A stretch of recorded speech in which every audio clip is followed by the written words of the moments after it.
What's up, Tailgaters? My name is Tailgate Nate. Welcome back to my channel. I'm back with yet another schedule preview and record prediction video, and today we're going to be going through the 2020 Iowa Hawkeyes. So Iowa's had a lot of drama happen recently, and they just parted ways with their strength coach, Chris Doyle, after he was under a lot of allegations. So it's got rid of him.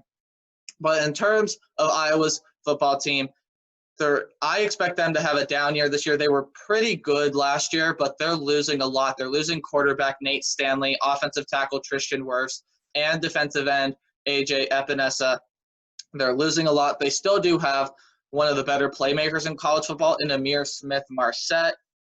But other than that, Iowa's got a lot of holes to fill, and Iowa is a program that I don't expect to be all that great next year. I think they're going to be a mess.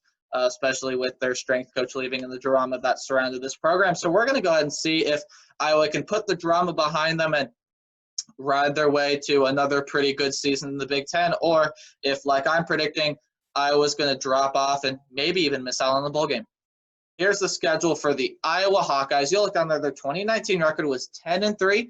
It was a fairly good record. They went 9-3 in the regular season. They ended up winning their bowl game. So pretty good season for the Iowa Hawkeyes. You look up there, their home games are going to be in the yellow and their away games are going to be in black.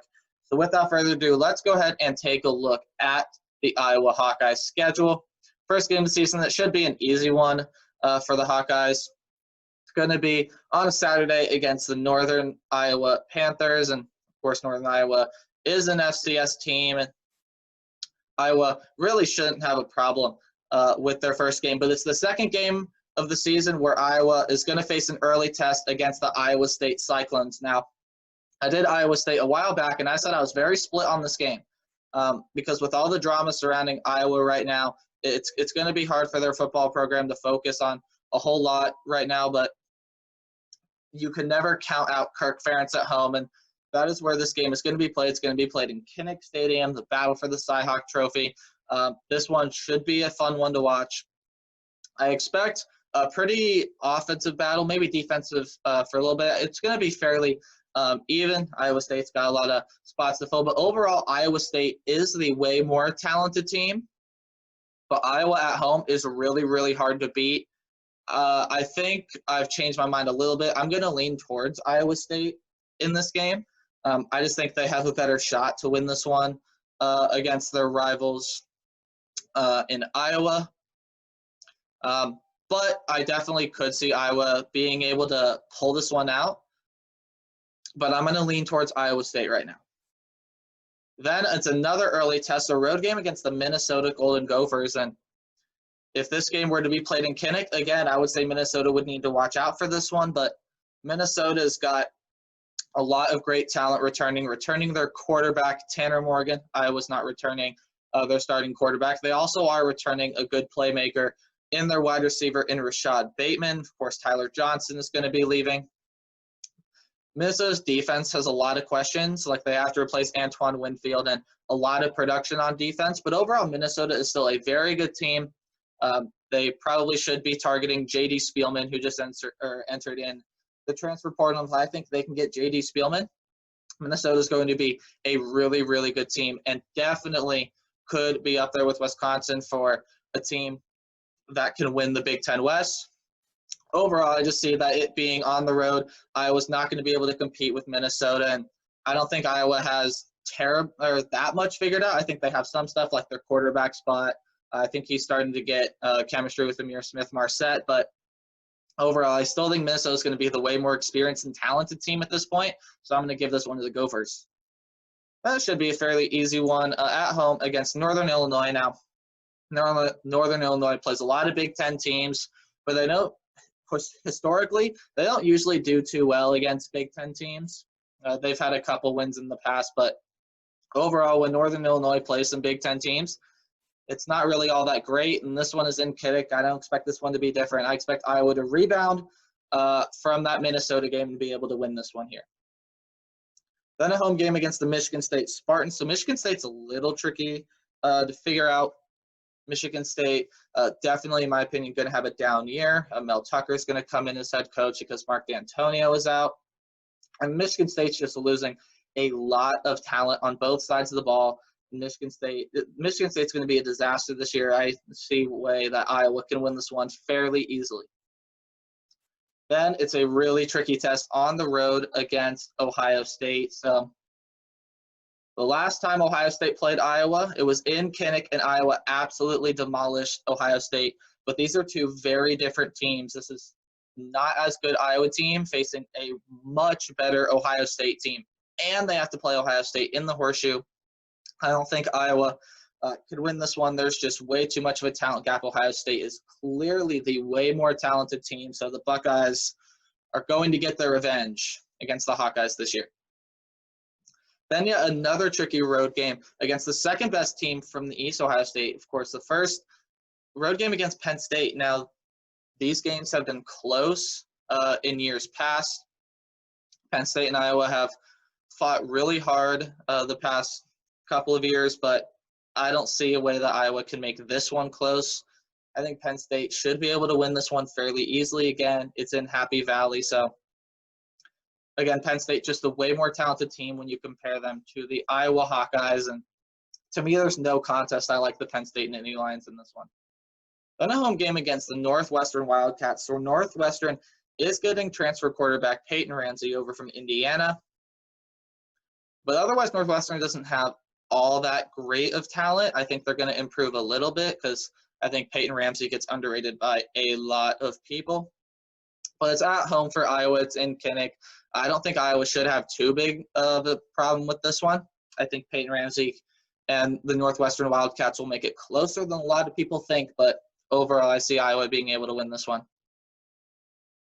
Then they get their bye week, and I don't like the spot for a bye week. If you're an Iowa fan, the perfect place for a bye week would have been right in the middle of the season because it's after a road game against Ohio State, before a road game against Penn State. I mean, you get it before a road game, which is nice. It's against Illinois, so it could be tricky, but overall, bye week, not really that great of a spot.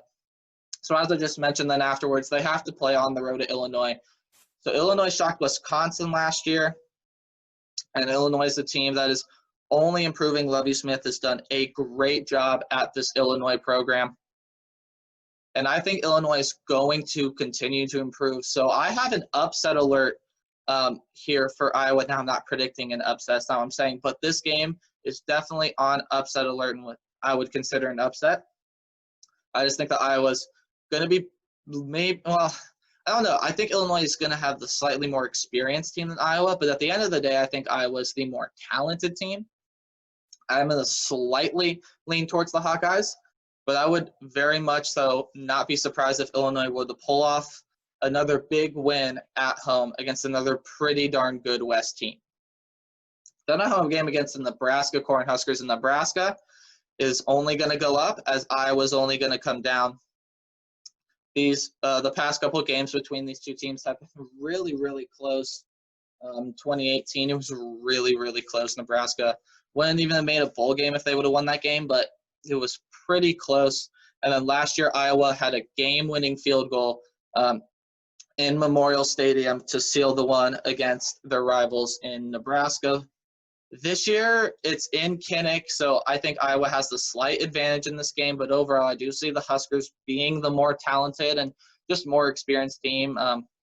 They have a quarterback who knows how to use his wide receivers, but of course, J.D. Spielman is now in the transfer portal, so that's a big hit for the Huskers, and their defense does need a lot of work. But really, this game is a 50-50 for me because it is in Kinnick Stadium. I could see either team being able to win this game. But as I just said, the Huskers are the more talented team, but it's in Kinnick, and good luck betting against Kirk Ferentz at home. Could go either way. Then a road game against the Purdue Boilermakers, and again, I could see Iowa losing this one. Purdue has a lot of great talent. They're returning their quarterback, Jack Plummer, and in case you've forgotten about Rondale Moore, well, he's coming back. He's one of the best playmakers in all of the nation. And this is going to be a tricky game for Iowa. Purdue is just, I think, going to be able to be a surprise team in the Big Ten West this year. Now, I don't expect them to win the Big Ten West, but they definitely can make some noise and pull off some pretty crazy wins if Purdue reaches that potential. Overall, I could also see this game going either way. It's a tough road game for Iowa. I just don't think Iowa's going to be as talented as they have been. in previous years. I think I'm going to slightly maybe lean towards the Boilermakers a little bit because I think Rondale Moore is going to be a big difference maker. We all remember what he did against Ohio State in 2018. He ran all over the Buckeyes. So I think I'm going to slightly lean towards Purdue, but Iowa's still going to be a pretty decent team. So I could see this one being 50-50. Could go either way. Then their last game of the season, so home game against the Wisconsin Badgers. Now I'm going to lean towards Wisconsin in this one because I feel like Wisconsin is just overall the more experienced and more talented team. But saying that, Iowa's probably got most, if not everything, figured out by this point. The drama has left Iowa, and it is being played in Kinnick Stadium. I think it's going to be closer than a lot of people think, but I don't see Iowa being able to beat Wisconsin. Yes, it's at Kinnick, but Iowa's going to have a down year, and I really like this Wisconsin team this year. I think they can do a lot of damage in the Big Ten, and they have a pretty interesting non-conference as well with App State, Notre Dame, Southern Illinois, I believe. So Wisconsin going to be able to, I think, get back to a Big Ten championship this year. They definitely have the potential, and I don't see a way that Iowa can compete with the talent that Wisconsin has. So I'm going to lean towards the Badgers here in the final game for the Hawkeyes. So now with everything being said and considered for the Iowa Hawkeyes, I have them going 7-5, which is overall a step back from where Iowa fans expect Iowa to be. 7-5 is not that great for an Iowa program, but they have a tough schedule. They have to go on the road to play Minnesota, and then their draw from the East is brutal. Michigan State should be a fairly easy win, I believe, but then they have to go on the road at Ohio State and on the road at Penn State, and they have to play those 3 games back to back to back. That's not going to be an easy stretch for the Hawkeyes. Their bye week is not in the place that you really like. It's before what possibly could be a tricky 4-game stretch, though, at the end of the season. And overall, there are just a lot of teams this year that I like way more than the Iowa Hawkeyes. So I have them going 7-5. So you're wondering, 5 losses are guaranteed to Minnesota, Ohio State, Penn State, and I think they just dropped 2 games somewhere. There are too many, and then the Wisconsin, I think they dropped another game somewhere. Iowa State, Illinois, Nebraska, Purdue. I just think Iowa's going to have most, if not everything, figured out by the end of the season, so they're going to be able to win on the road at Illinois, maybe beat Nebraska at home, and on the road at Purdue. I think they have the talent again. If Amir Smith-Marset plays up to standards, Iowa still could be a dangerous team. All right, now their record range. You know what this is. Take this team's worst-case scenario with their best-case scenario. And the worst-case scenario for the Iowa Hawkeyes for me is 5-7. Like I said, they got a lot of tricky road games. Just 3 plain-out brutal road games on the road at Minnesota, on the road at Ohio State, on the road at Penn State. But then they have some tricky road games on the road at Illinois, on the road at Purdue. Their home games are not going to be easy either. Got to host Iowa State, got to host Northwestern, which I think people are going to overlook this year. Got to host Nebraska and got to host Wisconsin. So lots of tricky games for the talent that Iowa has on the schedule. So I could see Iowa missing out on a bowl game. And just Iowa does not have the talent that they've had in years past. And 5-7 is an absolute worst case scenario for me. I just feel like Iowa's way too good at home to go 5-7, but you never know. So worst case scenario. Then their best case scenario is 9-3.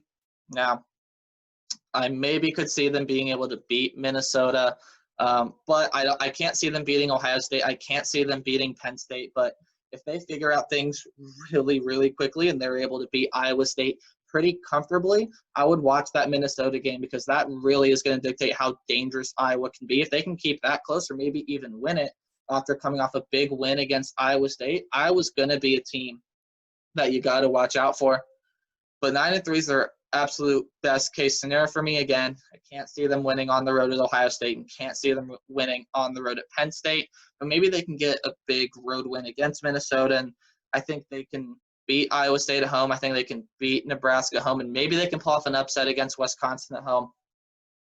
Lots of tricky games on the schedule for Iowa, but if they can get everything figured out really, really fast, I could see them going 9-3. But my prediction for the 2020 Iowa Hawkeyes is 7-5.